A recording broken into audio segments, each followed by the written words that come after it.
Hello, everyone, and welcome to this webinar on Africa-Japan relations and evolving multilateralism. We have a very global audience for this seminar today, so good morning to everyone in Europe and Africa. Good evening to everyone joining us in Japan and the rest of Asia. My name is Ben Bland, and I'm the Director of the Asia Pacific Programme here at Chatham House in London. And I want to thank you all for taking time out of your busy World Cup watching schedules to join us today. I'm delighted to be giving some very brief opening remarks at the start of what will be a 3-webinar series looking at Japan's global role. So as Japan takes a bigger role on the world stage, we're going to be asking what we should expect from Japan and how Japan can best work with its diverse partners to support a more stable and prosperous planet. Today, we're going to be kicking off the series by discussing Africa-Japan relations with a really expert panel. And in future webinars, we're going to be debating Japan's presidency of the G7 upcoming next year and Japan's important role in Southeast Asia, an area that's close to my heart and my research. I think as the UK looks to boost its own presence in the Indo-Pacific and globally post-Brexit, there's so much we can learn from Japan and do with Japan. And I look forward to learning from all the stellar speakers today. Before I hand over to Alex Vines, who's the director of the Africa Programme at Chatham House and who'll be leading this seminar today, I want to thank Japan House London for supporting this important series and to remind everyone that the session will be on the record and will be recorded as well, so we can share it with you all afterwards. So thanks again so much for joining us, and over to you, Alex. Thank you very much, Ben. So as you heard, my name is Alex Vines. I'm director of the Africa Programme at Chatham House. And I'm the chair for today's webinar. So thank you again to everybody who's joined globally. And as Ben said, good luck for your football teams also. This is an important conversation. TICAD is the pioneer, in my view, of the summits that have grown since 1993 when TICAD 1 occurred. Indeed, next year will be the 30th anniversary of the inception of TICAD. We've seen a variety of different summitories take place since then. You have the US-Africa Leaders Summit coming up next month in Washington, the second version. There's discussion of the second version of the UK-Africa Investment Summit next year. We had a FOCAC in November last year, the Chinese version. And many of these actually drew from the Japanese experience. So Japan was a pioneer in those terms of recognizing that there needed to be a strategic focus on Africa relations and how to use it as a tool to help partner with African countries and the African Union as it became in lifting countries into middle income and helping develop them. So we have a great panel today talking about this evolving multilateralism and where does Japan and Africa sit in this. And so I'm going to go through the list of them, inviting each of our guests to speak for around 7 to 8 minutes. And then afterwards, you, the audience, have the opportunity to comment, cross-examine, ask questions. We can do that through the Q&A box, for example, send them in. We can also do that directly. I'm afraid that if you are watching this on Facebook Live, you won't be able to ask any questions. So my apologies in advance for that, but please enjoy the rich discussion that we're going to have over the next almost 90 minutes. So our first speaker is in Stellenbosch in South Africa, and I'm very delighted to be introducing her. Her name is Scarlett Corneliusson. She's professor at the Department of Political Science, Stellenbosch University, but she is also the director of something that's very new and that Stellenbosch is very proud of, I think, which is the Stellenbosch University's Japan Center. I'm sure Scarlett's going to say something very briefly about that also. She focuses her research on Africa-Asia relations with a focus on Japan's diplomacy and economic role in Africa. The bio is available and we will put that in the chat line too, so that if you're watching you can follow the speakers and interrogate more what they've done in the past and what they're planning to do in the future. So with no more ado, so that we keep on reasonable timekeeping, Professor Scarlett, over to you, and may load shedding treat you well. You're down in the Cape, so you should be better off than some other parts of South Africa. Go ahead. Thank you. Good day, Alex, and good day, colleagues. And thank you to Chatham House for this initiative and for the invitation. And I'm delighted to be part of this, this august panel. Alex gave me the opportunity to say something very briefly about Stellenbosch University Japan Center. Yes, we did launch just a few months ago. We had our formal launch here in Stellenbosch. But what the center is, it basically draws together more than 20 years of work and collaboration with Japanese partners. So it's not that new. It's just a formal entity for some long-standing collaborations. So before I get started, I would like also to recognize and greet my fellow panel members and also the attendees from various sectors across the globe. Now, in the time allocated to me, I'd like to make some core points around three main themes. The first theme relates to the way TICAD has evolved, the Tokyo International Conference on African Development. So how it has evolved over time, why this change is significant, and specifically why this change is significant in terms of TICAD's geopolitical placing and what it has meant for the African continent and as well for Japan. The second theme centers on the significance of TICAD 8, which was just held in Tunisia in August. Asking the question whether TICAD 8 was a milestone and of what it was a milestone. And the third theme then does some forward thinking and tries to think through taking stock of the whole TICAD process. What would be a good direction ahead, both for TICAD but also for Africa-Japan relations when one reflects on current tendencies in Japan's Africa policy, Japan's overall foreign policy, and Africa's placing in the unfolding geopolitical order. So it is taking stock, but then also looking ahead. Now, starting off with the first ambition that I have in the brief minutes that I have. So what has TICAD meant and how has it changed over time? I will start by saying that I'm a veteran observer of TICAD. So I've been studying and observing TICAD since the first one back in 1993. And back in those days, it was only the real committed diplomats in Japan at Tokyo's Ministry of Foreign Affairs headquarters who actually knew what the acronym stood for. So TICAD was in the early days a rather obscure kind of event in both the Japanese and African diplomatic calendar. Today, it's a very different situation. There's a lot of media attention, international policy attention on TICAD, which has a lot to do with the fact how TICAD has grown in important areas. And just to sum up what those important changes have been, TICAD has improved in efficiency, in relevance, and impact.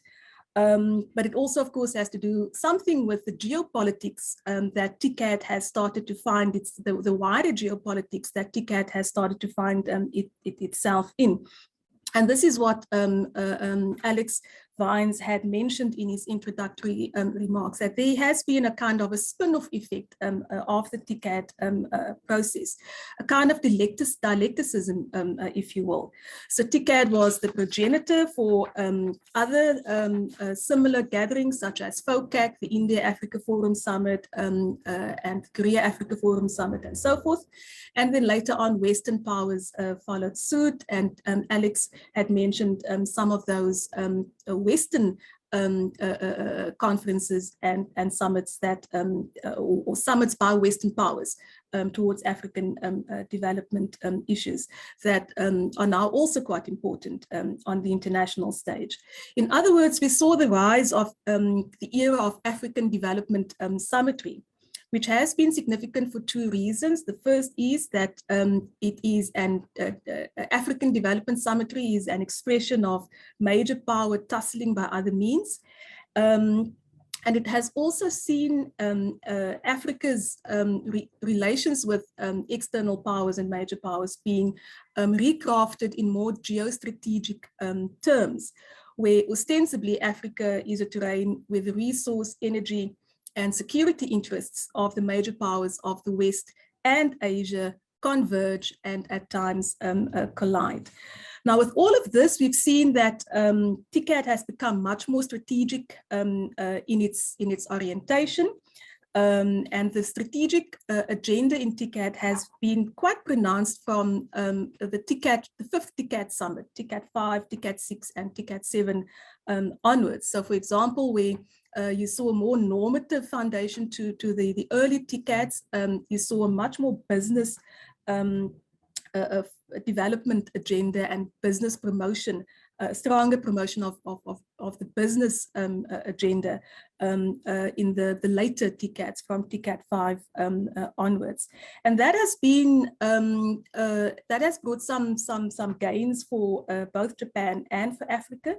TICAD became, especially in its later phases, a way that Japan could offset its dwindling aid capabilities amid declining or deteriorating fiscal conditions, which necessitated a reduction in its bilateral ODA to Africa. TICAD became a forum where Japan could still maintain an important aid presence on the African continent, and then it became the main way in which Japan engaged with the African continent. So Japan could leverage much off TICAD in diplomatic terms. And then one could argue that the African continent could also get some benefit out of how TICAD was an inspiration for other development summits, although one would have to really assess all of these development summits each on its own merit to really establish now what did Africa actually get out of it.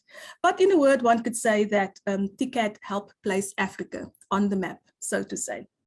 So seen against this, this is the second batch of comments that I want to get through. Seen against this, TICAD 8, the most recent TICAD, one could say was a distinctively low-key event compared to the momentum that the TICAD process had built up until this point. Some key factors colluded towards this. Just very briefly, basically COVID and politics. So Prime Minister Kishida couldn't attend TICAD 8 in person because he contracted COVID just before TICAD 8 started. There were a lot fewer African participation or African heads of state present at TICAD 8, so it was more ministerial level rather than a summit. And then the whole Western Sahara issue also played a role in the background politics in terms of continental politics on the African continent. But then aside from that, there were a number of other factors and dynamics that raised question for many observers about the systemic sustainability of TICAD going forward, because where we saw that there was a big emphasis on business development, a big business promotion agenda in the past TICADs, TICAD 8, that business agenda was much more muted, was very smaller business, a much smaller business forum than previous TICADs, and which raises the questions about, is there commitment from Japan in terms of economic, mutually beneficial economic interaction with the African continent. The one thing that stands out that's different, or that's an innovation from TICAD 8 is the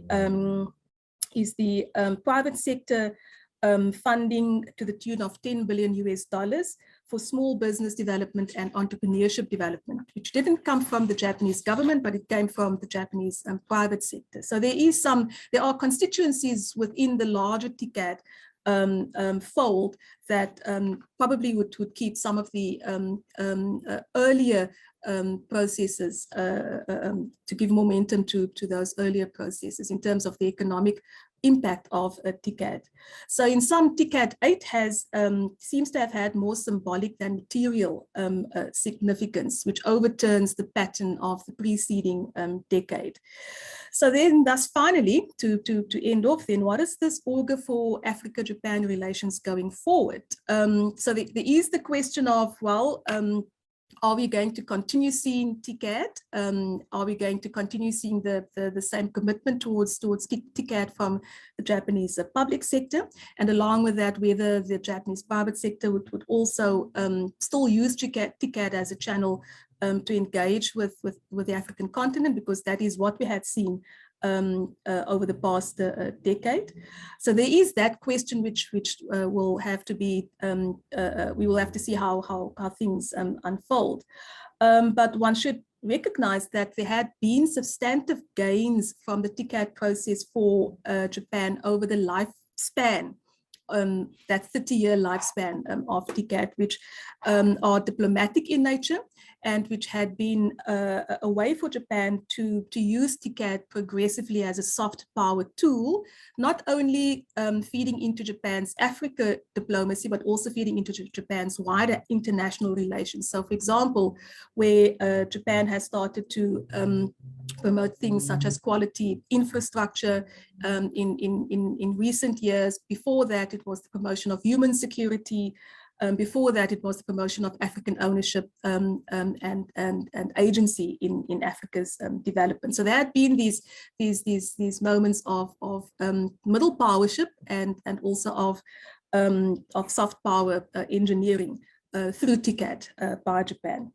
And then I think just to end off the last 30 seconds, Alex, there are issues of mutual concern for Africa and Japan that I think is forefront for both parties, which has to do with the geopolitics and the times that we are in, and the comprehensive security concerns that both parties face, but also the world faces. So that has to do with energy and food security, the need to really get serious about renewable energies, potentials of the hydrogen fuel economy, and so on.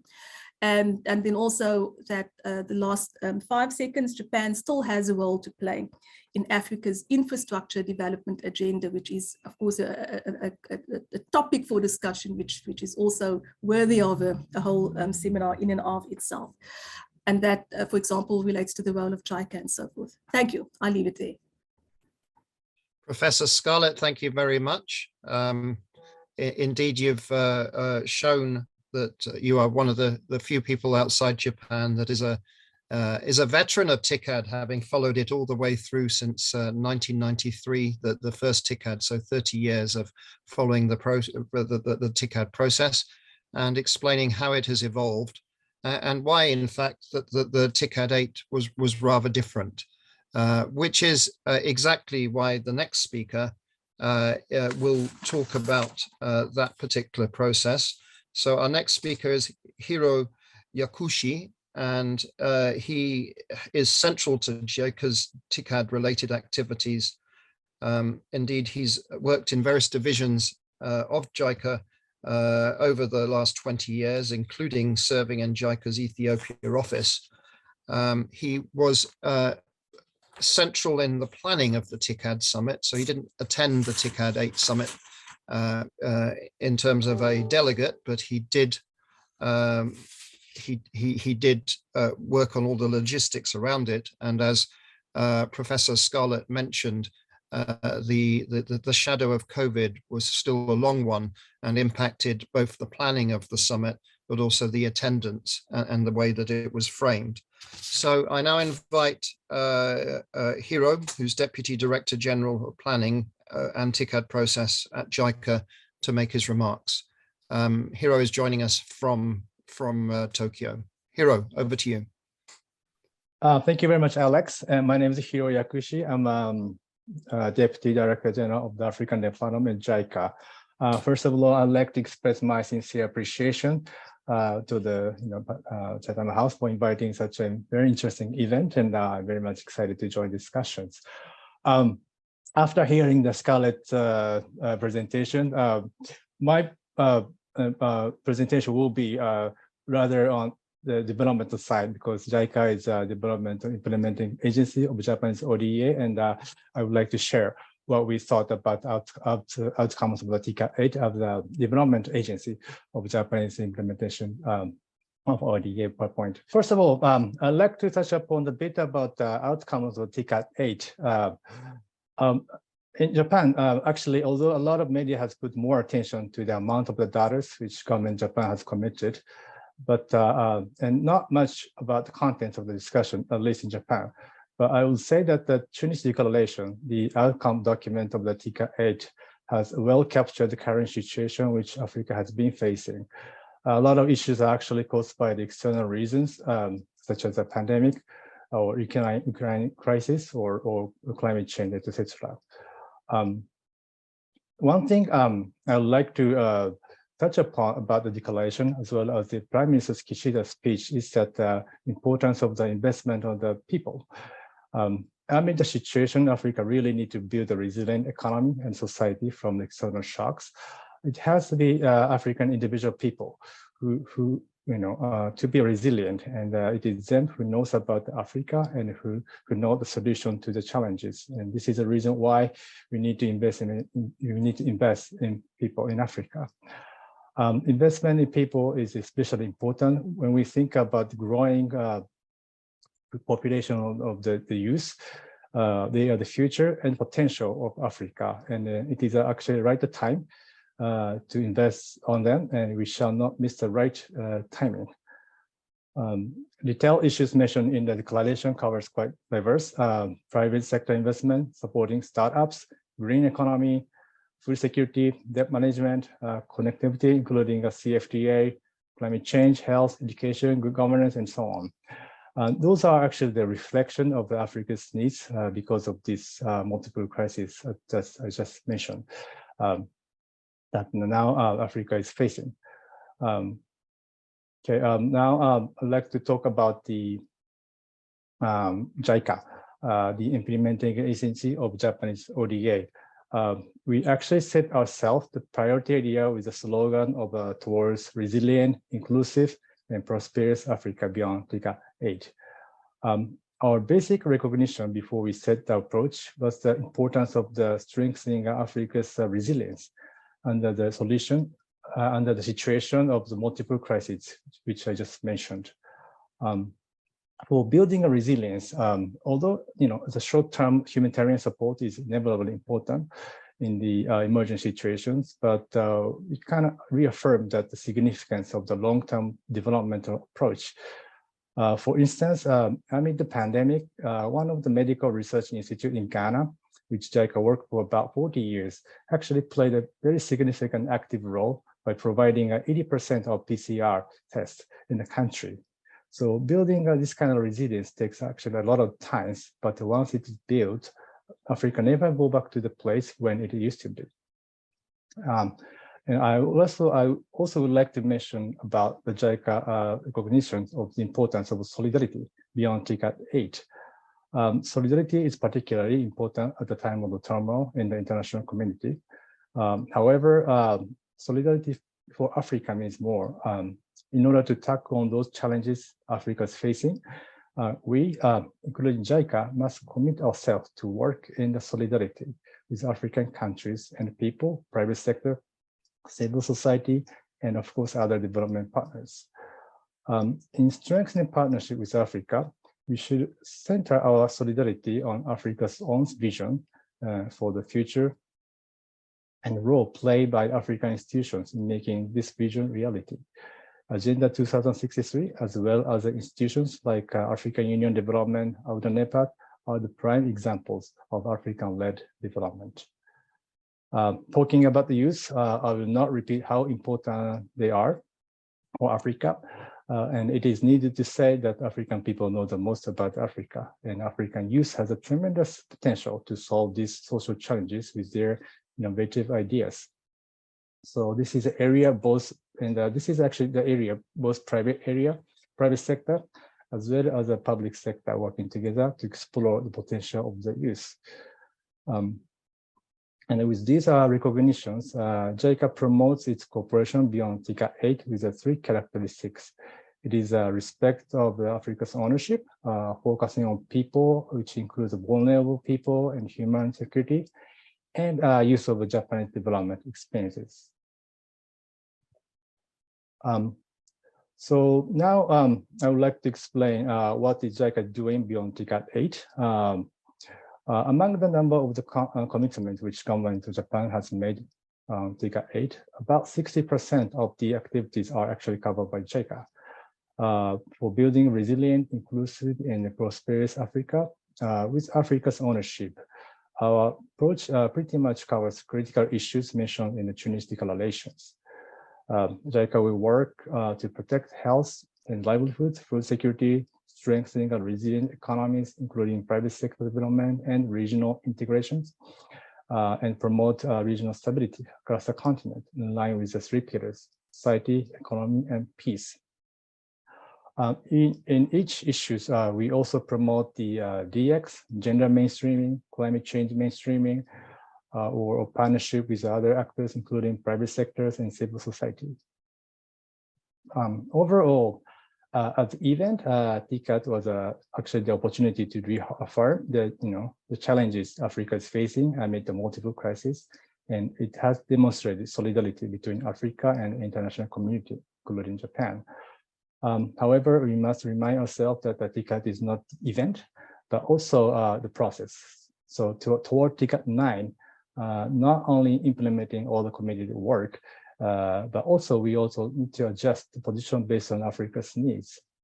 This is how the position of the TICAD has been changed in the last 30 years of the history and how it will evolve in the future. But in whatever situations, one thing we shall all remember is that Africa must be always the center. Thank you very much. That's all from my side. Thank you very much, Hiro, for explaining the evolution of TICAD and particularly the role of JICA within it. And I know that in the Q&A, we might come back to you and examine a little bit more about the realities of how you helped to organize the recent TICAD in Tunisia in August this year. So our next speaker is actually based today in Luanda, Angola. So it's Shwepo Gwatiwa, and he is a lecturer in the Department of International Relations at the University of Witwatersrand in Johannesburg, South Africa. He's also a research associate leading the Diplomacy, Defense and Security Program at the Africa Center for the Study of the United States at Wits University. You should also know that Shwepo studied in Japan. So he did a master's there, so has not only an experience of looking from the outside into Japan, but was based in Japan as part of his education. So with no more ado, Shwepo, bon dia, as they say in Angola, I hand over to you. Bon dia. Hello. Yeah, my name is Peppo. I hope you can hear me. We can hear you reasonably well. Yeah, go ahead. Right. Yes, my name is Peppo, and thank you for the invitation to say a word or two on this very prestigious platform. And I was asked to speak about African agency in Japan-Africa relations. Most of my work in the last few years has largely centered on African agents.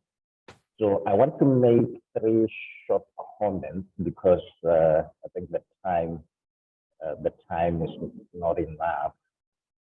Okay, so I will make 3 quick comments, and then the rest we can follow up in the Q&A. So in terms of the relationship between Japan and Africa, I think, I mean, it's understandable that we want to look at it within the framework of TICAD, which has been institutionalized for some 20-something years.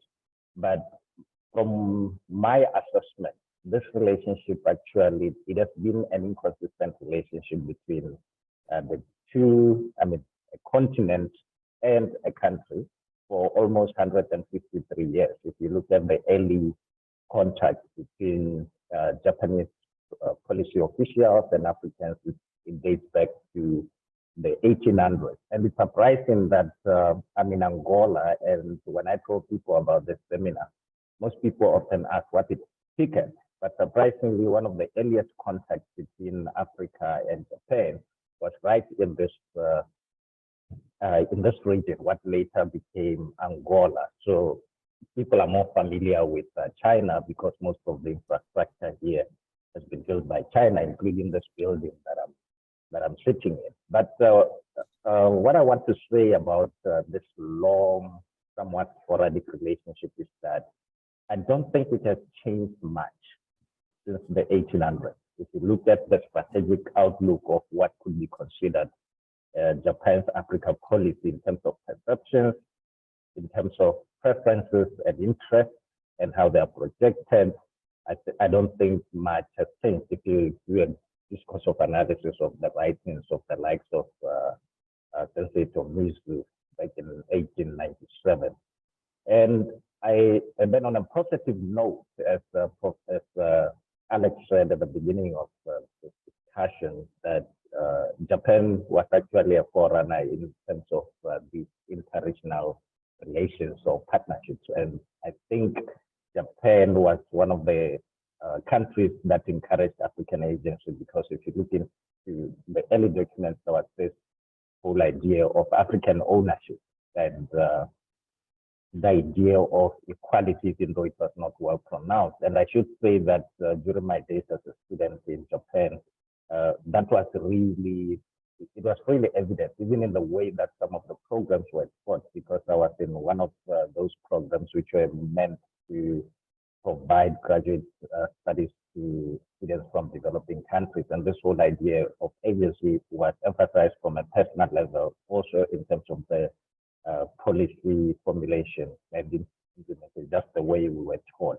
And I think over the years, even though China has overwhelmed that Africa-Asia environment, you see a lot in terms of African agency, Africans being enabled to sort of take the lead. But then there's a major problem. There's no balance, and this balance cannot be blamed on Japan, but can be blamed on Africans themselves, because there's not much by way of economic diplomacy in the continent. If you look at the focus, I think also my fellow speakers, the first two speakers actually made it clear that this is likely an economic relationship. But there's no economic diplomacy. There's not much, let me not say no economic, but there's not much by way of economic diplomacy. I often say to students and fellow colleagues that we should sometimes be a little bit patient with Africa, because these are the youngest sets of states in the international system, and we are still learning some things. For example, tomorrow we have a conversation right here at this institute, which is a diplomatic academy, about economic diplomacy. This is something that the current president of Angola decided to focus on upon getting into power. So if this partnership is to move forward, I think Africans need to step up and do their part in terms of collective diplomacy or bilateral diplomacy. That strong economic focus continues to improve. This could be without the risk of prolonging the conversation, it would take a lot in terms of what could be said about economic diplomacy within the framework of TICAD. And I mostly work in the area of partnerships. I don't think TICAD is a partnership as yet, even though there is some form of a strategic relationship, especially at the level of the African Union Commission. And that brings me to my second, and looking at the time, perhaps my last point, in the way that Japan deals with the African Union Commission. I think there has been a good relationship so far, and the fact that there's somewhat of a shift. There was actually a study that was conducted. I had access to it around 2014, 2015.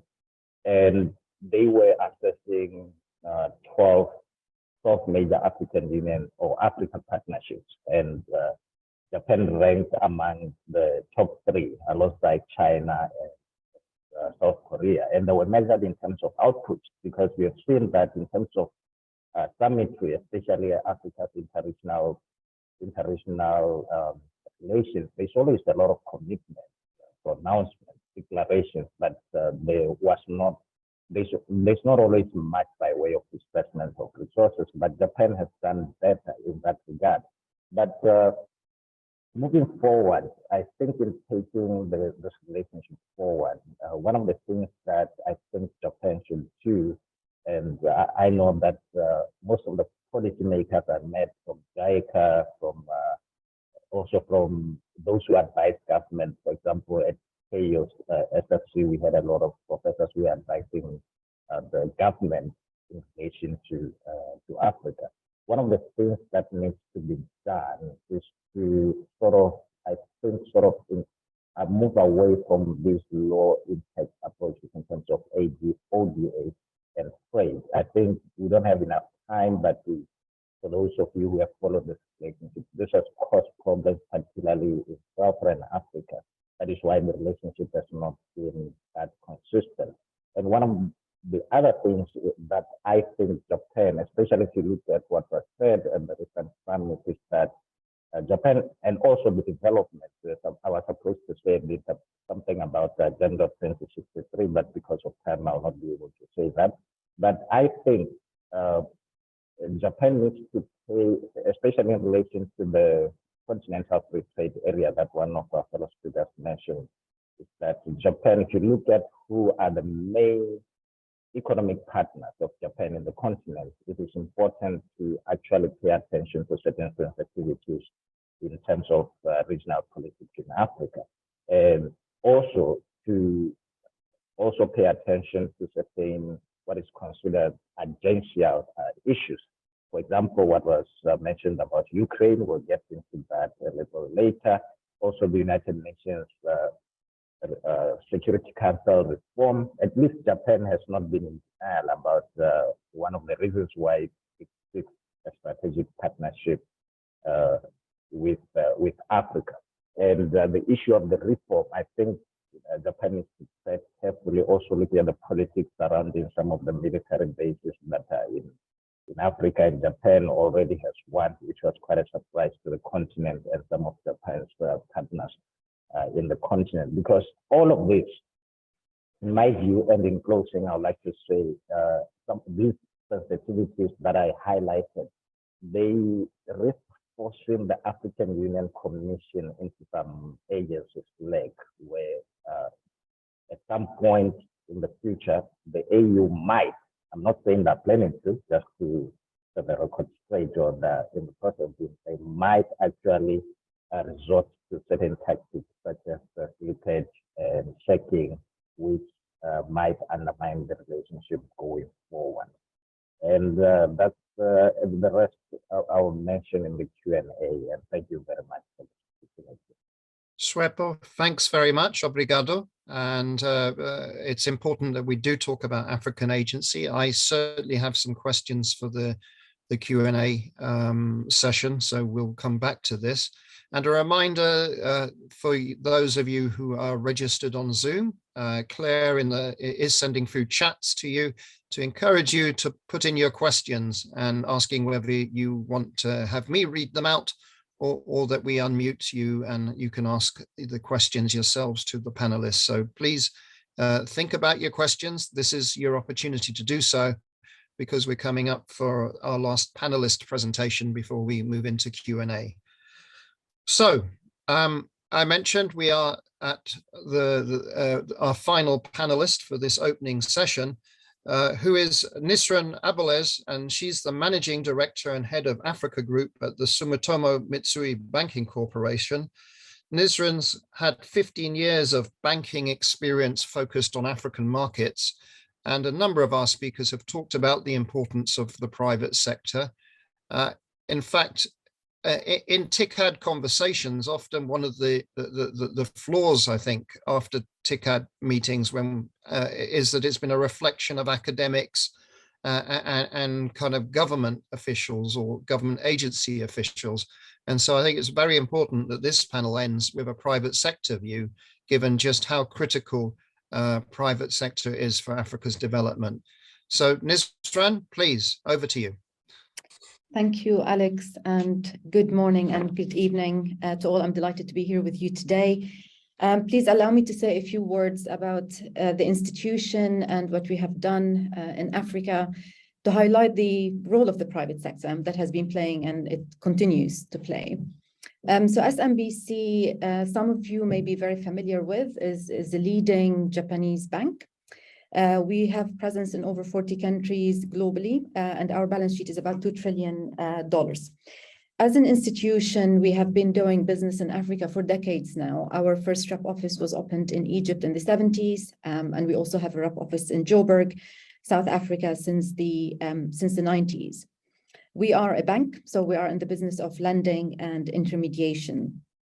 We've been active in Africa across different sectors and financial structures, and our success has been supported by the various partnerships we have with global and regional ECAs and DFIs, strategic partnerships that really enable us further develop our business as a private sector institution across the African continent.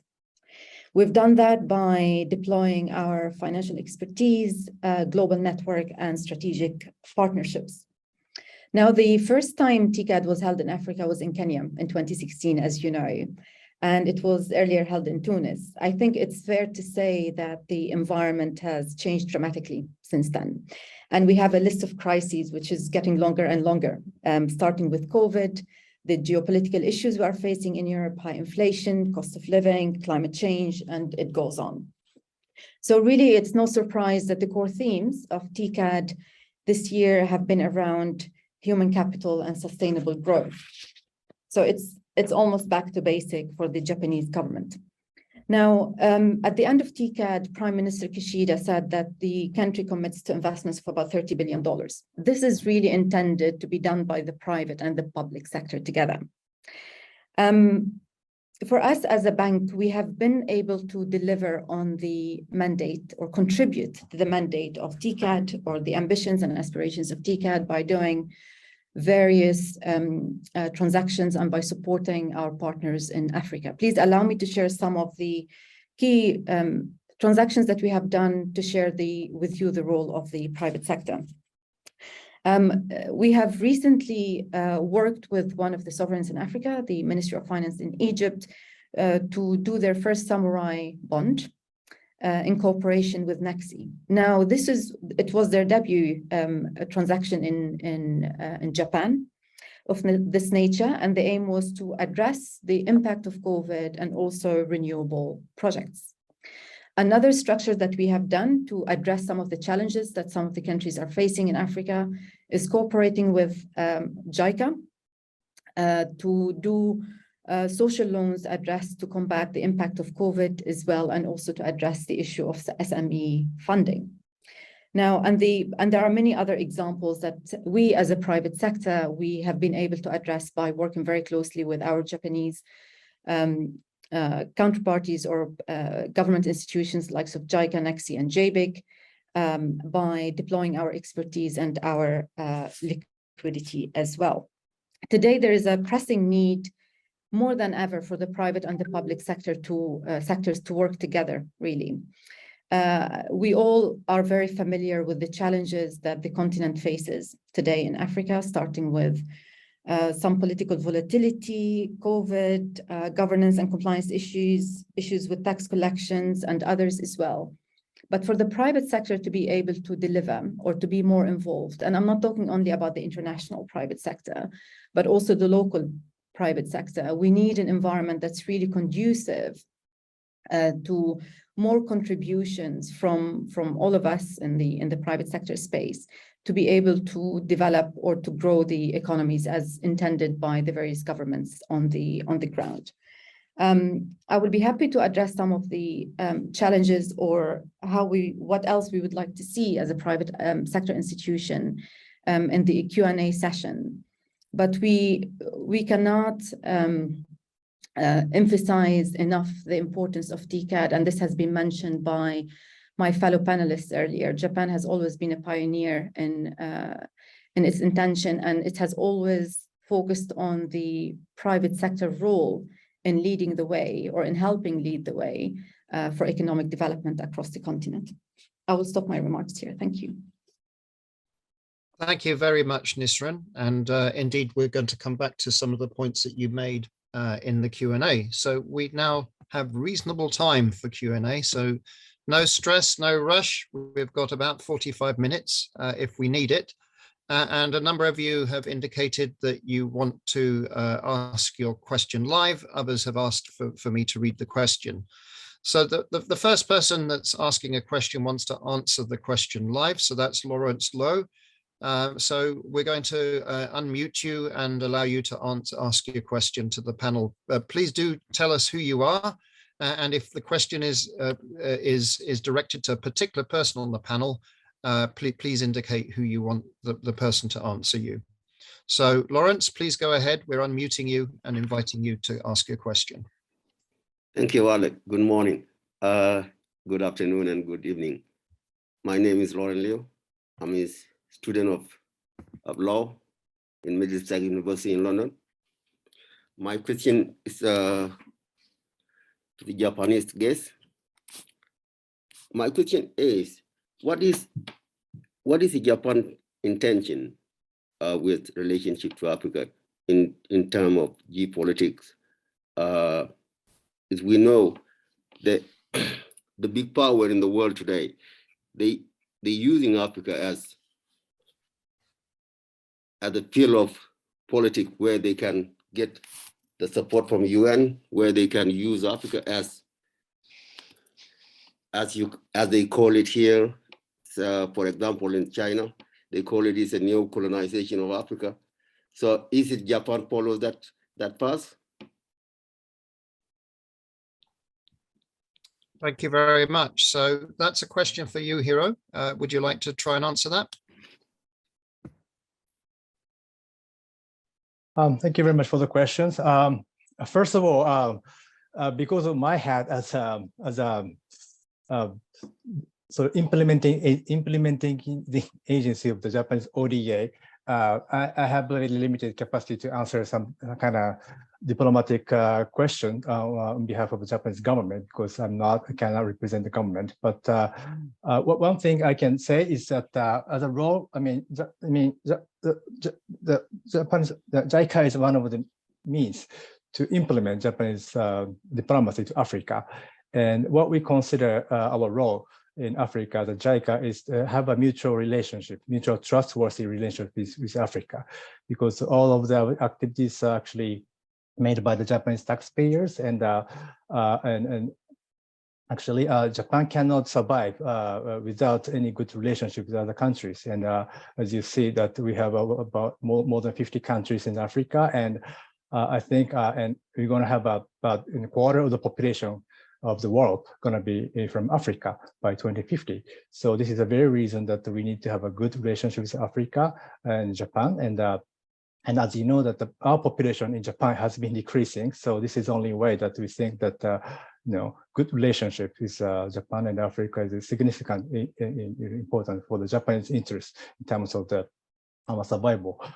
So I don't know about, I'm not in the position to compare with other countries, including China, but I think each country have its own reason to have a good relationship. But obviously it is not for Japanese side, you use the term of the new colonizations, but I don't think that Japanese government are intending to do so. And I don't think that African people are also thinking about Japan that way. But I think very important thing is that we should have a mutual benefit based on the mutual trustworthy relationship among the African people and the Japanese people. I'm not sure if I can answer the question, but that's all I can answer. Thank you. Thanks very much. There's another question, Yakushi-san, that's going to come to you. In fact, there's two. I'll invite one person to maybe ask the question, but one is from Mina Tokos, and Mina is saying Japan has been a very successful record helping Southeast Asian economies develop in the context of its flying geese approach. Which countries and sectors are leading that flight in Africa? Given your development focus, I thought this was a particularly appropriate question for you to answer. Thank you very much. It is actually difficult to answer, because I'm not really, economic person. But one thing I can say is that there are actually, the country, fast comer and the light comers within Africa. And there's a country with a huge population and the small populations. And countries like Rwanda with a small scale of economy, they are quite successful in terms of the, flying over to the economic growth. And also there are countries like Nigeria or Ethiopia who has a huge population, a huge market attractions. So there are actually countries, diverse countries. But one thing I would like to say is that I think what I know, about what Africa is doing is, I think as a African Union, what they're doing is, Africa, they try to connect the countries. So not by taking each countries, I think it's kind of diverse. But if you look at the continent as a whole, and if you think about borderless in the economic scales, it's going to be very, very attractive. That is why AU has been initiating AFCFTA, and they try to connect physical instructors as well. So I think that is a way that the continent is making forward, and this is something that JICA is also very much willing to support Africa as a continent, so that we can sort of fill the gap between the difference between each country. Thank you. Nisran, obviously you're particularly looking at various markets, sectors and countries. What are the countries that the Sumitomo Mitsui Banking Corporation are particularly excited and get engaged with at the moment? So what's your feeling in terms of country and sector? Well, thank you for the question. Look, Africa is very big. You have 54 different countries. As an institution, we always look at the countries and projects where we can add value as a private sector institution. Of course, we have to look at the demographics. We have to look at the strategy and the direction of the government. So we look at various metrics related to countries where we do business, and the overall environment where our risk appetite can meet where the risk appetite is available for us. But in terms of sectors, I think more importantly today, we need to look at where the needs are. So we know that there is a huge demand around the infrastructure space across Africa. And this is becoming more prominent or pronounced now with the advent of the continental free trade area. Connectivity is extremely important, yet remains very challenging in Africa. And that's why infrastructure development is a priority. Our bank as an institution, we are very experienced in project financing. So this is an area that's of interest to us. It's an area that's an interest to our clients as well. There is obviously the climate change related or the ESG related space. This is a growing area, if I could call it a sector, where we can play a major role. There have been various talks around hydrogen and green ammonia production across Africa. Again, we have the expertise and we can bring in our experience from other regions in the continent. We know that Africa is rich in various resources. If you want to talk about renewables today, you have the sun, you have the wind, you have the water, and various other resources that could be conducive to that. And of course, the health sector, which is becoming more pressing today. And on a local look, as a private sector, when it comes to the agri space, I personally believe that this is a role to be played locally by governments and also by local institutions or financial institutions that could help support this fragmented space. The agri sector is very important to Africa. And I think the disruption of the supply chain that we have seen due to COVID has also aggravated or accentuated the importance of having the infrastructure to allow for better agri space. So these are the key ones that I wanted to highlight. Countries, look, you have the largest, the giants of Africa across the different regions. In North Africa, you have Egypt, Morocco. West Africa, you have Nigeria, and then you have South Africa, Angola, Mozambique, Tunisia, Kenya. The good thing about, or the interesting thing about targeting also large countries, especially for international institutions like ours, is that you could have very good success stories to tell and to replicate in the smaller countries as well. So all of those large economies in Africa, they do play a key role in supporting and in transferring also the knowledge or the success stories to the smaller neighbors, if you like. But from our side, we continue to focus on countries where we're comfortable from a risk perspective, but also where we can add value from a financial expertise perspective, and where we can also deliver on our mandate as a responsible financial institutions, especially when it comes to sustainability and ESG today. I hope that answers the question. It certainly does. Thank you, Nisran. So the next question we've got is from Kenichi Doi. So Kenichi is going to ask the question, and the question is aimed at Yakushi-san, but I suggest also that Charlotte, that you also answer it, because it is about equality pursuit for Japan for TICAD. Given that you've followed the TICAD process from its inception, I think you'd be good to answer this question too. So Kenichi, we're going to be now unmuting you and allowing you to ask the question. Please go ahead. Thank you, Alex. Can you hear me? Yes, we do. Just tell us who you are and ask your question. My name is Kenichi Doi. I'm a senior researcher of the Insider. I'm a Japanese, but currently based in Beijing, China. And thanks again for the fantastic distinguished guests, especially Yakushi-san, because I know today is Japanese national holiday, so I think it must be tough for you to join this event. And I have two questions to Yakushi-san and also Professor too. And first question, because I'm doing research for the comparison between TICAD and FOCAC of China.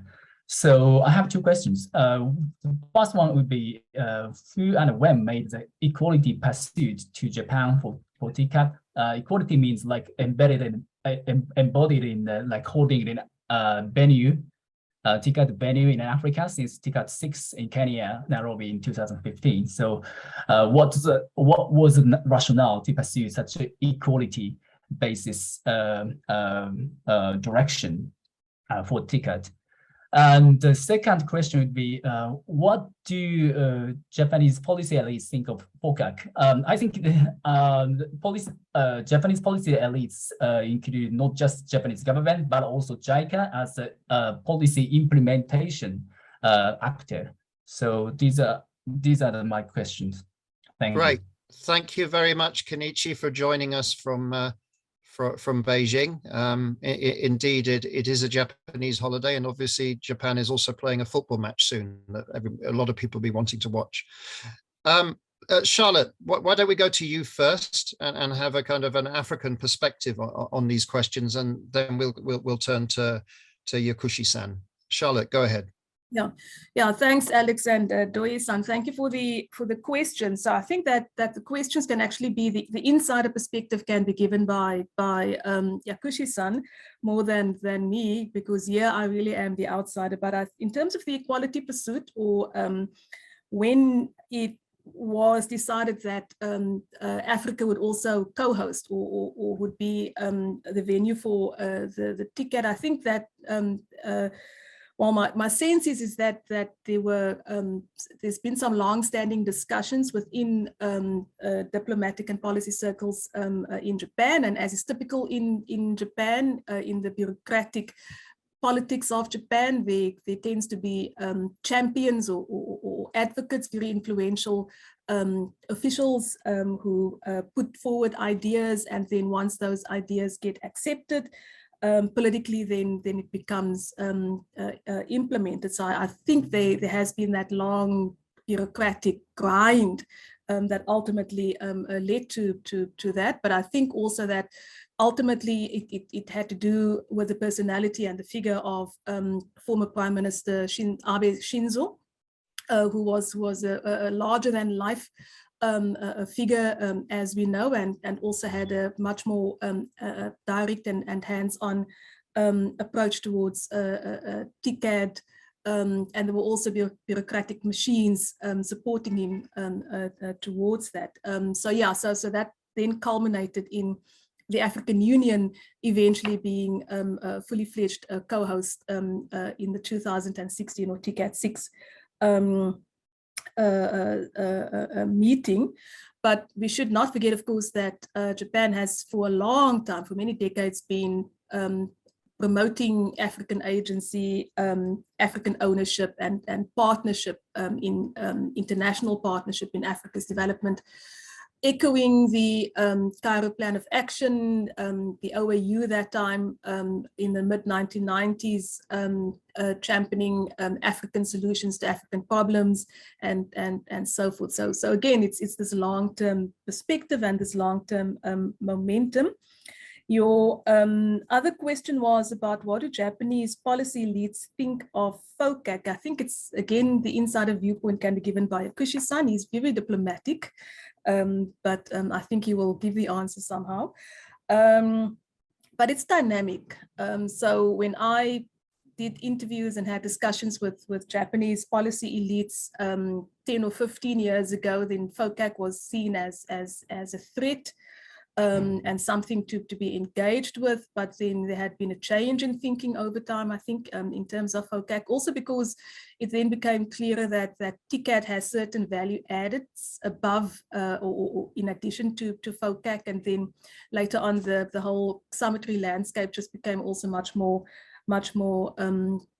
crowded. So I think the change in that it's important to say that there has been this change in thinking. Thanks, Alex.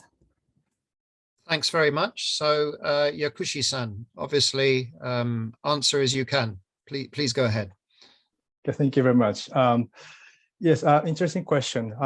The first question about equality, I think the rationale was actually after, especially after year 2000, I think, and after we witnessing that Africa's rapid economic growth, and after 2010s, I think the Japanese private sector perceived that Africa has a good business potential.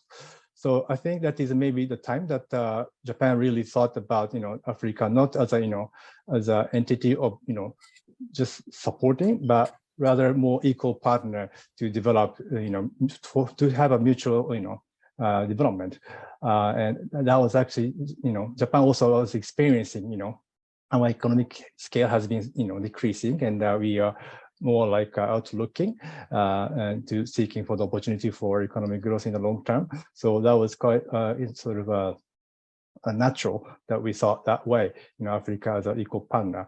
And of course, as Scarlett has mentioned, that the political leadership under the Prime Minister Abe was, I think, very much influenced. And yeah, that is it. I wasn't in the process of the decision of the venue or anything, so I'm not really sure. But this is something that I kind of observed. The second issue about the FOCAC, again, I'm not the political elites, and I wasn't in the process. I'm not in the process of observing what China is doing within the government. But the one thing I can say is that we as a JICA, we think that the FOCAC and TICAD is kind of different, because TICAD is actually originated as a platform for the discussing about African development, as well as the promoting or sharing the challenges or issues that we should tackle for the African development. And of course, the Japanese government make a commitment, but it's not really the purpose of the meeting, but rather sort of aware misleading, and we sort of have a solidarity to work together, what we can do for Africa. So that is actually basic concept. And our concept is really based on the Africans' ownership from the beginning. So we think that, I'm not quite sure in detail about FOCAC, the process, but we think, it is a distinguishment. And I think the role that we take for Africa is very different. And so we are not always, sort of compare what China is doing and what JICA is doing or Japan is doing, but I think we have different role. But again, the TICAD actually significant role to have a good mutual trust relationship, and then that has functioned quite well for both Africa and Japan. Thank you. Thank you very much, Yakushi-san. So we have another question from Sean Curtin. So Sean, I think you're going to ask that question live. Please do introduce yourself and ask your question. And I'm going to ask Shwepo to answer it, given that it really is about kind of middle powers and multipolarity from what I can see that you're asking. So I think Shwepo, who we haven't heard from just recently, would be very good to answer that question. Sean, go ahead.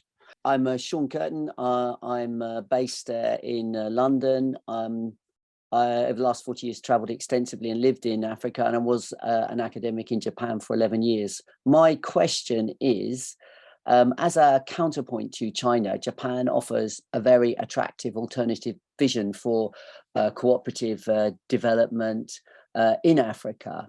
However, the problem is that because China is so dominant in Africa, I wonder, is there any realistic chance that this vision can actually be implemented or realized? Mr. Abe, the late Prime Minister, was a great champion of this vision, and Japan certainly used to, in the 80s, was quite dominant, but now wherever you go in Africa, China is just so absolutely dominant, and people see the Japanese vision as attractive, but it's just seems to be just a vision, and is there any chance of developing it more? Thank you very much. Shwepo, when you answer, can you also consider just the issue of triangulation? Because of course, you know, a few years ago, Japan and India announced their Asia-Africa growth corridor, for example. It doesn't seem to have been particularly successful, but the idea was about counterbalancing the rise of China, for example. So if you could go ahead and answer that question, that would be great. Okay. Am I? Yes. Yep, we can hear you. I think one of the things that, especially when you speak of African agency, you have to understand what is Africa's position about so many things, that especially on the political front, that Japan stands for. I think one of the things that are missing, and perhaps Japanese policy elite should look into, is that if you move away from the public discourse in countries like South Africa, there's a less appetite to be sort of fully ingrained into sort of a Western-led approach to international relations. Because in many countries, most governments or African policy elites subscribe to what you'd call a Pan-African approach to the international political economy. And part of that has to do with disengaging with certain Western preferences and ways of doing things. So from this conversation, it has been said a couple of times that maybe Japan can help sort of improve the relationship with, or sort of counterbalance the relationship with between Africa and China. And unfortunately, the reason why it might not happen is because African countries are actually vying for better outcomes in both in international politics and international political economy.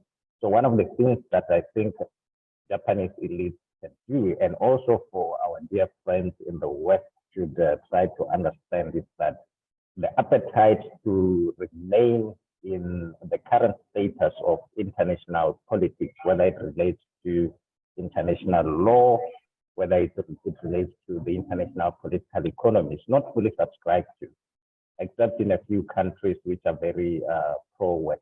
And I think if I got the question,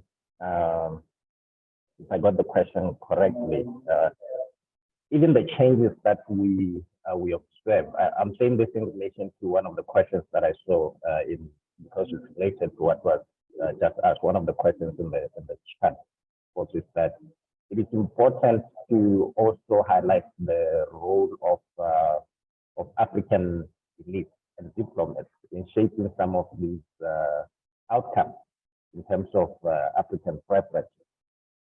And the issue of the materialization of the India-Japan corridor is because the politics are quite in the regions, in the interregional partnerships they're quite contentious because India has got, for example, the document that I referred to earlier, India has got its own preferences and their priorities. If you look at Japan's priorities in the international political economy and what they are targeting in Africa, it's also slightly different. And the idea of, if you look at the politics of the rise of China, whether from a Western standpoint or an Asian standpoint, I think there are a lot of things that people get wrong. One of those is the idea that all these countries, the so-called powers, or Japan as a middle power, or India as a middle power, or South Korea, the idea that they can come into Africa and simply do what they want and push for their preferences so that they can make their Western allies happy, is misguided. As a matter of fact, the reason why the Africa-China partnership is growing stronger is because the Chinese are doing a better job at listening and putting out African preferences, perhaps compared to what Japan is doing. And South Korea, if you look at the South Korea-Africa partnership, South Korea is even doing a better job at that compared to Japan. So these are some of the things that people should bear in mind, because it's no longer that kind of party anymore that any country from outside the continent can simply say, oh, we want this, we are trying to push for it. Look at what is happening in Ukraine. The Prime Minister of Japan called for more African support in terms of condemning Russia in the Ukraine, which is it's good. It's good for those of us who subscribe to international law. It's good, but there's a lot in terms of politics and how African elites, particularly the African Union, and also in some of the powerful African countries, including this one where I am right now in Angola, the way they look at the partnership, and this whole relationship, and what they can get out by way of African preferences and interests that can feed into collective diplomacy. Thank you very much, Swepo. And just one more, the issue of please quick, because we're go ahead.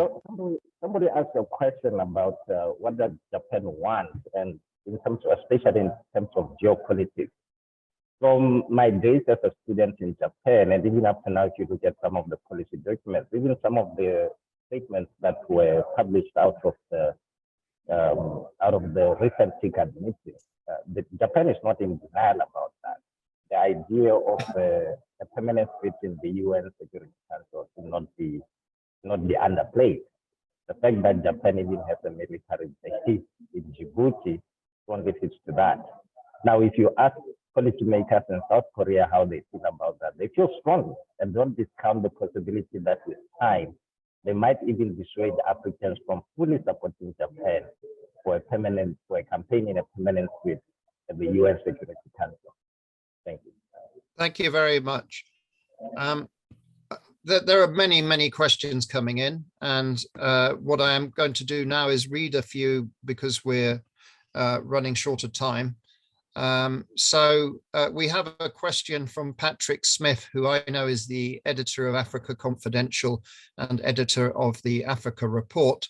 And the question is both to you, Nisrin, and Yakushi-san, which is Africa is losing over $100 billion a year in illicit financial flows, deliberately mispriced contracts, tax avoidance, and organized financial crime, according to the latest research from the Global Financial Integrity in DC and the UN Economic Commission for Africa. That's almost twice the value of annual economic aid transfers to Africa. So the question is, how much monitoring of this do JICA and Japanese private companies undertake? And what measures have they put in place to limit the involvement of Japanese entities in these flows, along with European and North American companies? So it's a question of due diligence from Patrick Smith. Nisrin, maybe you should answer first. How does your bank do due diligence on the projects that it's involved in and the people that it's your clients? Go ahead. Thank you. It's a very good question, and it's absolutely unfortunate that we have to read out all these statistics about loss of revenues for some of the African countries. Look, from our side, we apply a heightened level of scrutiny for every transaction that we do. Whether it be on a small scale with one of our bank counterparties in the continent, or when it comes to large projects as well.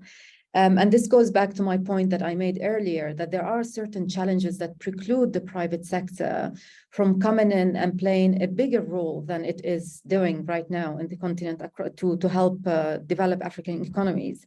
But from our side, that's why we emphasize the importance of partnerships in every project that we do, especially the strategic ones, whereby we could work with the likes of JICA, NEXI, or JBIC, or the World Bank, MIGA, and some other international and even regional multilaterals, where they have direct access to governments and to policymakers as well. And that's why today you see how excruciating, and forgive me for using this word, to conclude a project sometimes in Africa. It could take multiple years to close something. And that's too simply because to ensure that the project is well put together, it's financeable, and that it covers and addresses all of the whatever concerns there may be, or all of the areas that need to be covered, to ensure that it's done properly and transparently enough. And from our side, as a lender or as a private sector institution, it's not all about funding. It's not all about liquidity. It's also about sharing our expertise, our financial expertise, our standards of concluding transactions. That's not to say that some projects have been done very successfully.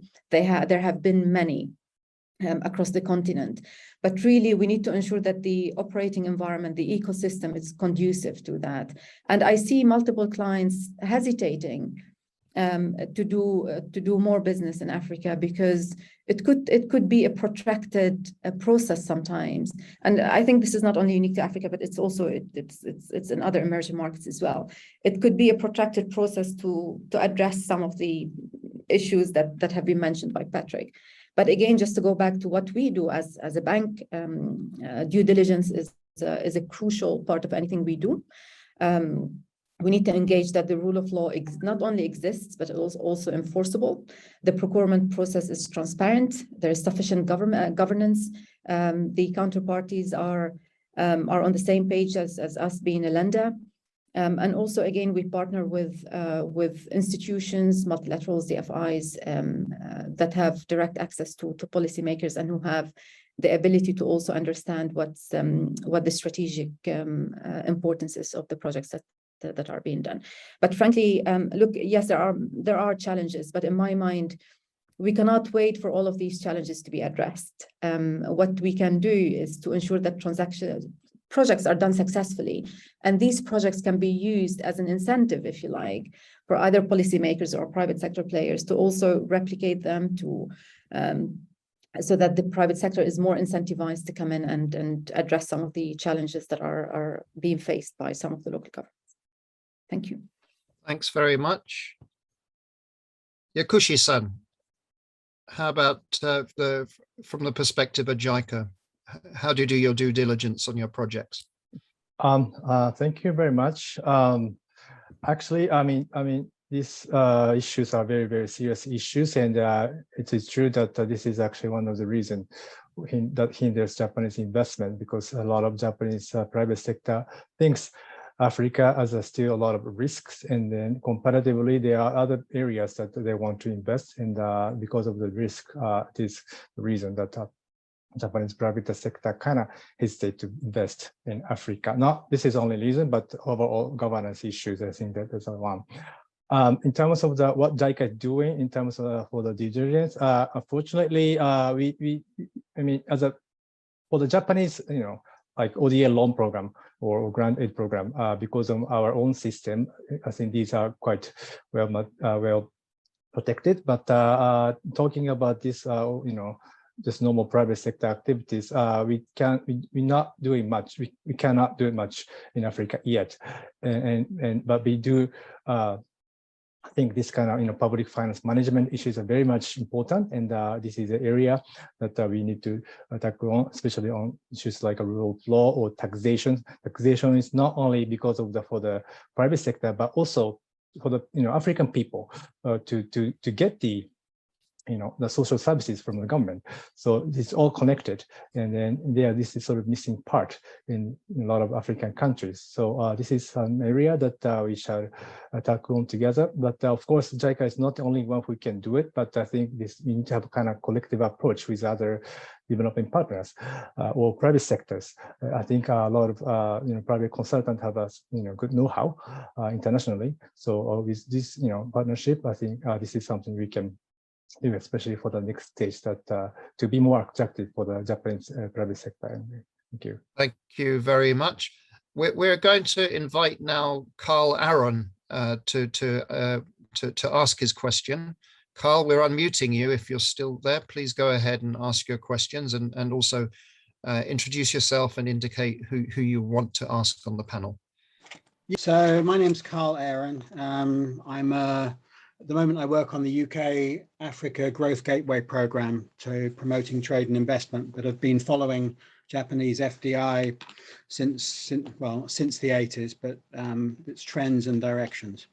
The questions we're asking today are all very strategic. We can talk about profits and viability, and we can talk about development impact, but increasingly what we're doing is a strategic encounter, especially in the presence of China. So I was interested in the panelists' view, and this is pretty much for everyone. What is the reception amongst, and we've had some comments on this, the reception amongst both citizens and governments in Africa to Chinese versus Japanese investment? And I note two statistics on that background. One is that the flows of FDI, I think, are about $4 to $5 billion a year from both Japan and China to Africa as a whole, I think. But there were some statistics on the number of people, the number of Japanese people like working, operating in Africa being around 8,000 and Chinese being about 1 million, which, given what Yakushi-san said about the focus on human skills, is an interesting statistic.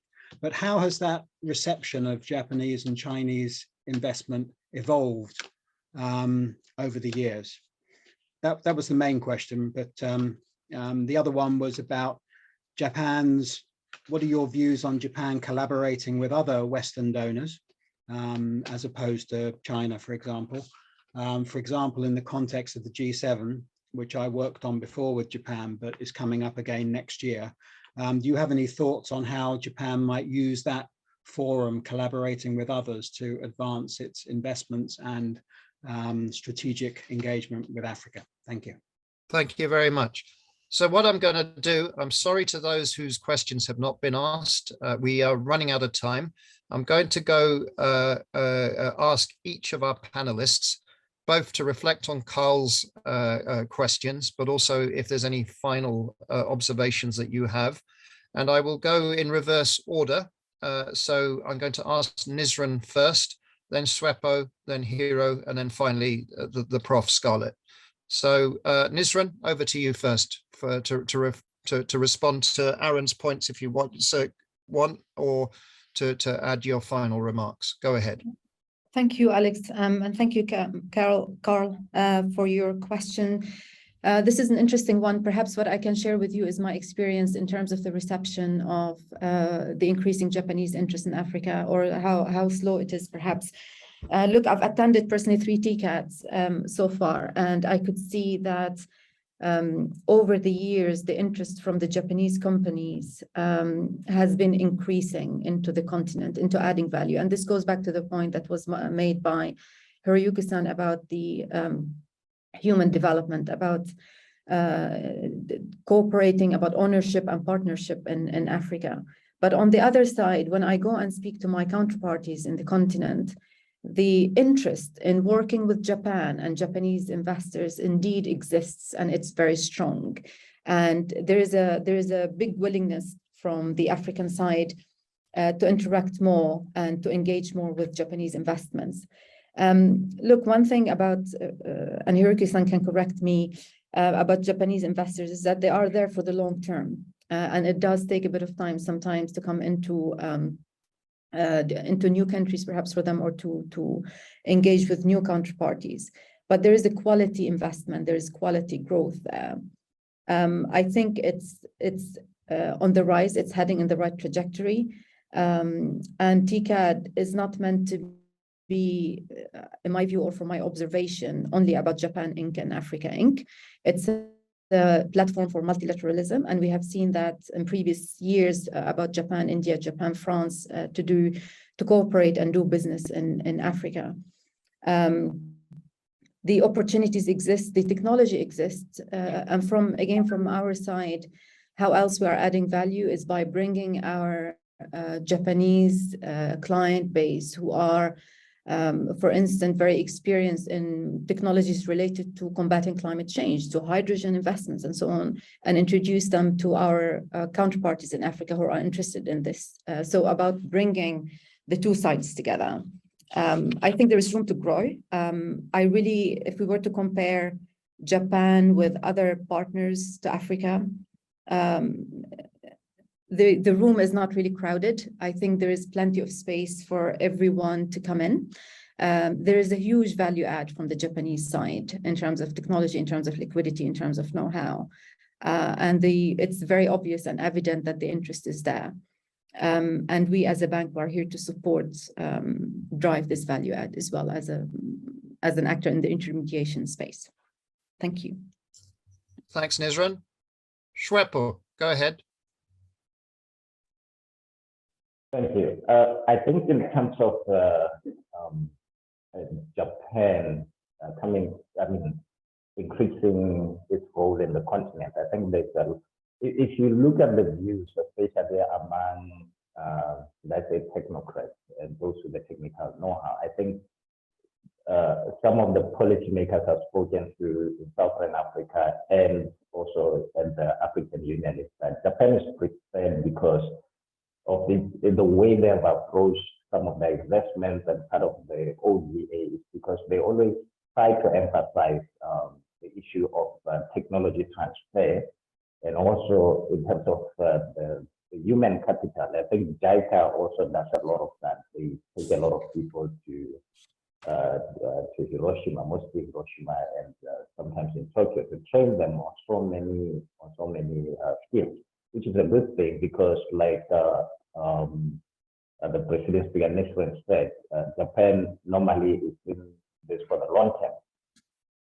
As I mentioned earlier, the biggest problem comes from Africa because the political leaders normally don't want something of that sort. They want something that will give them a bit of quick cash and something that will be short term. That's why you find that China seems to be making headway. But in terms of preferences, you find that those in middle management, most of the time, they think that Japan provides a better alternative to China. And also, I think the human security approach that has been mostly used both at a conceptual and a practical level that has been used by Japan can actually address more issues. The focus on small businesses, I think, is something that will, in the long term, make a very, very big difference, except that maybe on the African side, our policymakers need to make sure that they really sort of bring so many small businesses from the informal sector into the formal sector. So I think Japan can contribute a lot of that. Japanese institutions training many of our people. But one of the things that maybe I can try to emphasize, and this is to Yakushi-san and other Japanese policy leads who might be listening out there, in terms of the training that I know takes place between policymakers between the continent and Japan, is to maybe train more people, especially in the area of, I think, economic diplomacy. I remember in 2010, we were at one event in Tokyo, and the responses from African diplomats, I mean, there was an official from JICA who was speaking about the grand strategic plans and possibilities between Japan and Africa, and all the diplomats, they didn't seem to know why they were there and what they should do. So sometimes when Japanese policy officials seem frustrated, as much as maybe if you look at other partnerships, others have been frustrated, is because there's not much training by way of economic diplomacy. And I think this is something that, to a certain extent, it might sound naive for me to say this, but in terms of the training of the diplomats, I know many countries normally provide that kind of training. Maybe Japan could look into that. Otherwise, this partnership will be frustrating in the long term. At some point, Japan will be the only one sort of trying to push, provide opportunities, but the other party won't want to play its part. Swepo, final point, because we're now on borrowed time. Go ahead. Oh, no, I made my final point. Okay, great. Okay. So, obrigado, então. Yakushi-san, please go ahead. Your final thoughts. Thank you very much. That's very, very interesting conversations, and I think a lot of participants' interest is actually comparison between Chinese impact and Japanese activities in Africa. And it is unfortunate that I cannot really talk about some sort of geopolitical issues on my cap, but it is very interesting to know. And it is also, as a matter of the fact, I mean, China has more, impact in Africa, and in terms of the volume of the FDI, as you all know, that the level of the amount and the people, Japanese people who are staying in Africa is a lot less than China. That's all true. And I'm not sure if it is good for Africa or not good, but one thing I really need to mention is that. Although there's a lot of expectation from Africa to Japanese private sector to invest more, and also there are a lot of Japanese private sector who are very much interested in so for the African market.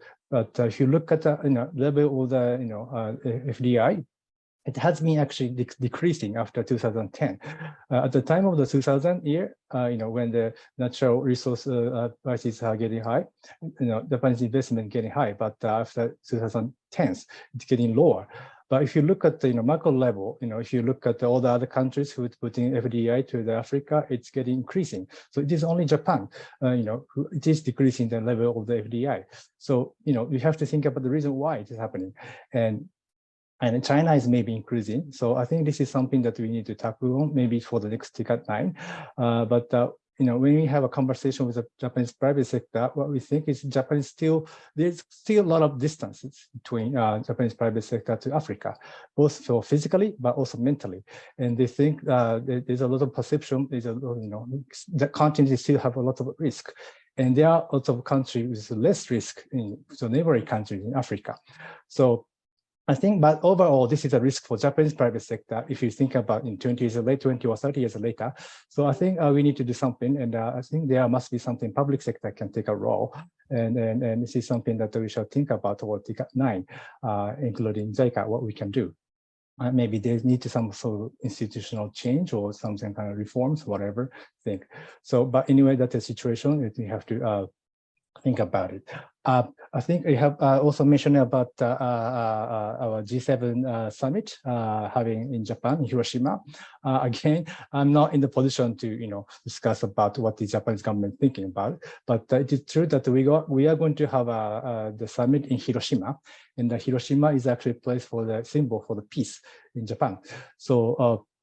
And now there's a lot of turmoil happening around the world and in Africa. So I kind of expect that the Japanese government use this opportunity to put the issue of the peace and stability issues around the world, including Africa, because Africa's stability is no more for Africa's problem, but it affects actually international community's stability and economic stability as well. So I think I hope Japanese government will use this opportunity to utilizing not limited to some small scale area, but utilizing, because it's happening in Hiroshima.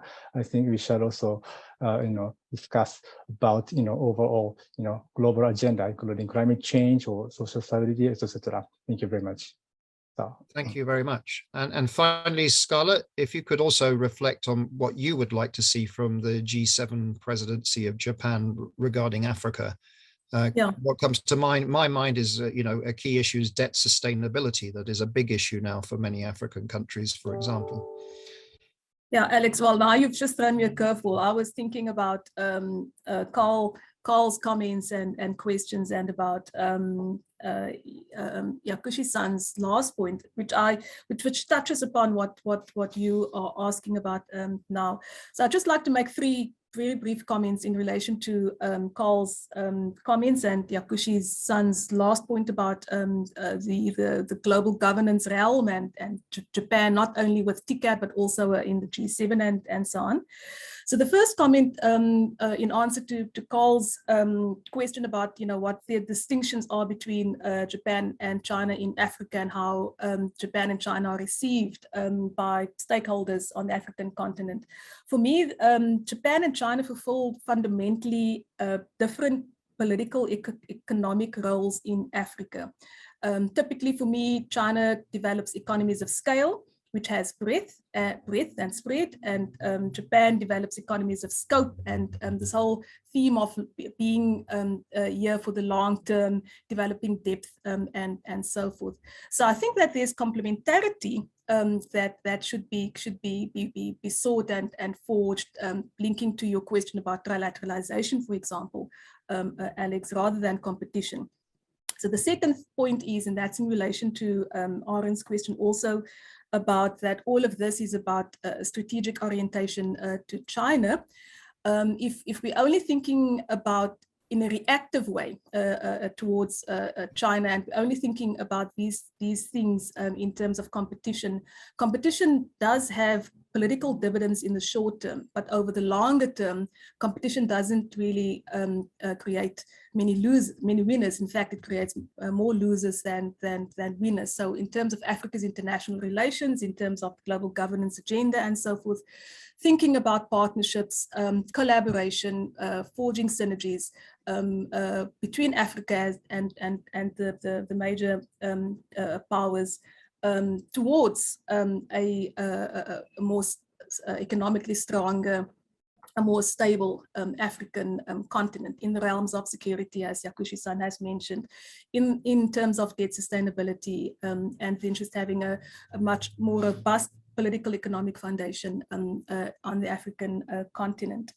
Then the last point, just reacting quickly to Yakushi-san's comment about, which basically relates to Japan's risk averseness. It's this very famous risk aversion, and especially in relation to the African continent.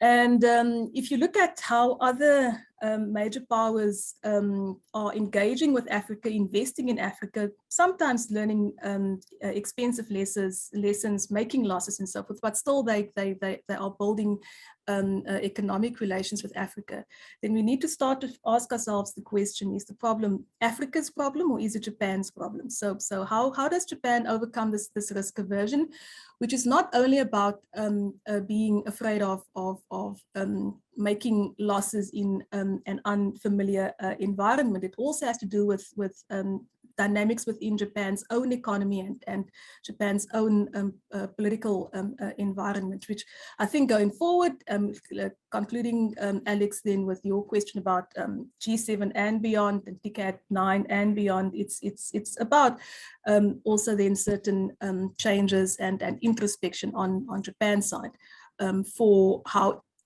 its own survival in the international society, what needs to be done. Thanks. Thank you very much, Scarlett. So that's the end of the webinar. Thank you to our panelists for the last 90 minutes. Thank you particularly to the audience also for staying the course. My apologies, we're slightly late at finishing, but I think you'll agree it was worth the extra 15 minutes that we've run over. Thank you to my colleagues at Chatham House, so Claire, Yusuf, and Hannah in particular for putting this together. And finally, just to remind you that this event is held in partnership with Japan House London and with the support from the Embassy of Japan in the United Kingdom. Thank you, everybody. This was recorded, it was on the record, and we'll no doubt be back discussing issues related to what we've just talked about on this webinar on Africa-Japan relations and evolving multilateralism. And good luck to Japan today in the football. So that's the final thought that I have. Thank you, everybody. Goodbye.